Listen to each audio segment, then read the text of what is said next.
बिस्मिल्लाहिर्रहमानिर्रहीम। आज फिर लेक्चर सीरीज़ के साथ एक नया लेक्चर आया हुआ है जिसमें मैं वर्ड, सेंटेंस और कंपोनेंट्स ऑफ सेंटेंस हम पढ़ेंगे।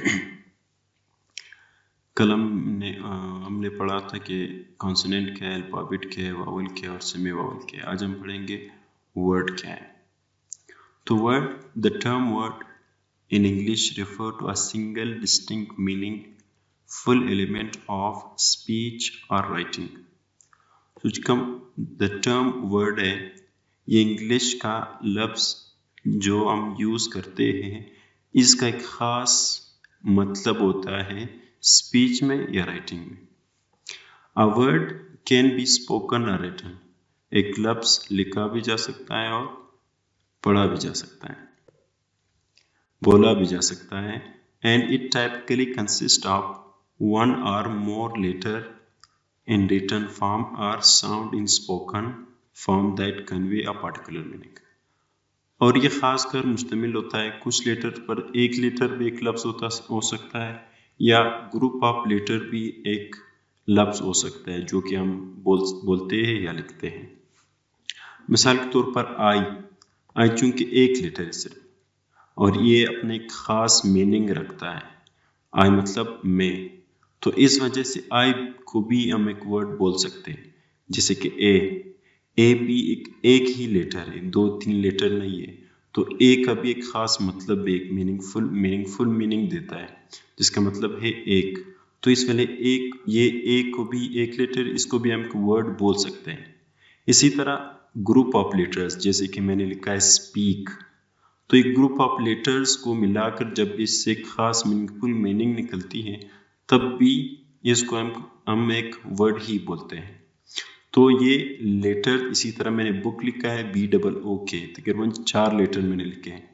इन 4 लेटर का भी एक खास मतलब निकलता है, तो इस वजह से हम वर्ड को क्या लिख सकते हैं, क्या बोल सकते हैं, बुक एक वर्ड भी बोल सकते हैं। इसी तरह एक और एग्जांपल है रीड, READ, 4 लेटर्स का ग्रुप है जिसका एक खास मतलब निकलता है, एक खास मीनिंगफुल माना देता है, इसका मतलब है पढ़ना।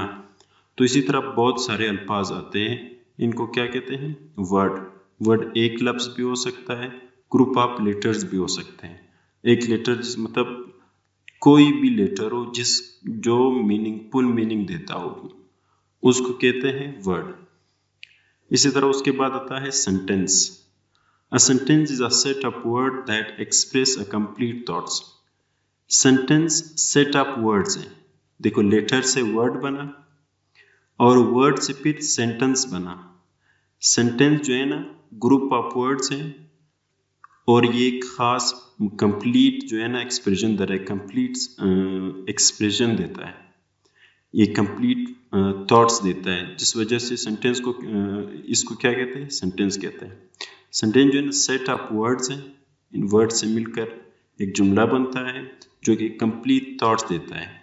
It typically contains a subject and a predicate and end with punctuation marks such as period, question marks और एक्सक्लेमेशन मार्क।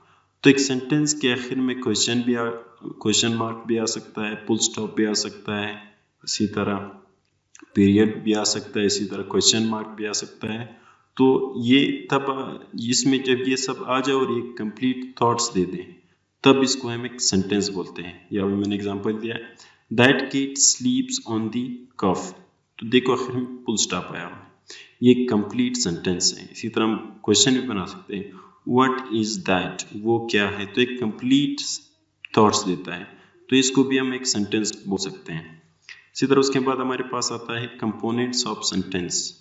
सेंटेंस के हिस्से कौन कौन से ऐसे कंपोनेंट्स है जिससे कंप्लीट सेंटेंस बनता है, जिसमें सबसे पहले हमारे पास आता है subject. That what is subject, subject क्या है, that part of the sentence that tells who or what the sentence is about, or the doer of an action, the person, place or thing which we are talking about. It is usually contain a noun or pronoun. तो subject जो है ना, ये sentence का एक हिस्सा है जो कि हमें हूँ कौन कहता है और क्या कहता है।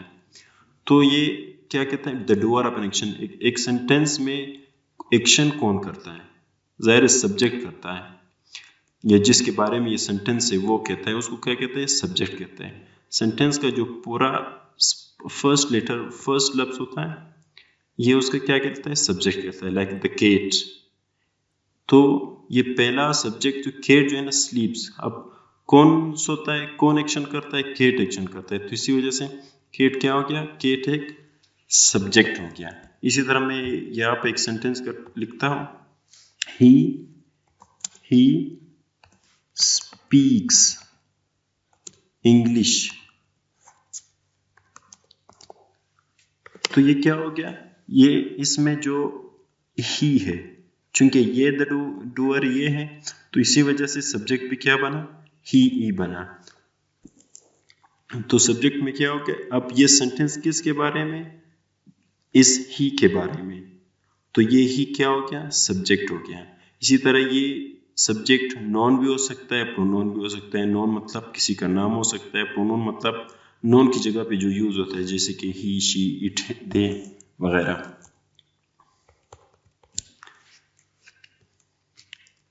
फिर उसके बाद आता है predicate, the part of the sentence that tells what the subject does or is.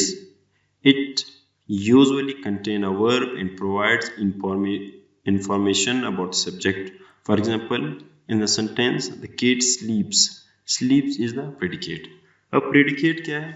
Predicate अक्सर हमें क्या बताता है, सब्जेक्ट के बारे में बताता है कि सब्जेक्ट का स्टेट क्या है, ये सब्जेक्ट क्या करता है। सही है, एक पार्ट ऑफ सेंटेंस है जो कि सब्जेक्ट क्या करता है, subject does what, subject does, subject क्या करता है। It usually contain provide information, या ये हमें सब्जेक्ट के बारे में मालूमात देता है, जो सब्जेक्ट के बारे में, जैसे कि ही इज अ डॉक्टर, तो डॉक्टर क्या हो गया, एक प्रेडिकेट हो गया, और ही इसमें क्या है, सब्जेक्ट है। यहाँ पे देखो द केट, केट सब्जेक्ट है, इसका प्रेडिकेट क्या है, स्लीप्स, तो इस स्लीप्स केट के बारे में हमें इंफॉर्मेशन दे रहा है, तो इसी वजह से स्लीप हमारे पास क्या हो गया, एक प्रेडिकेट हो गया। इसी तरह उसके बाद हमारे पास है object, that word is object, word that receives the action of the verb.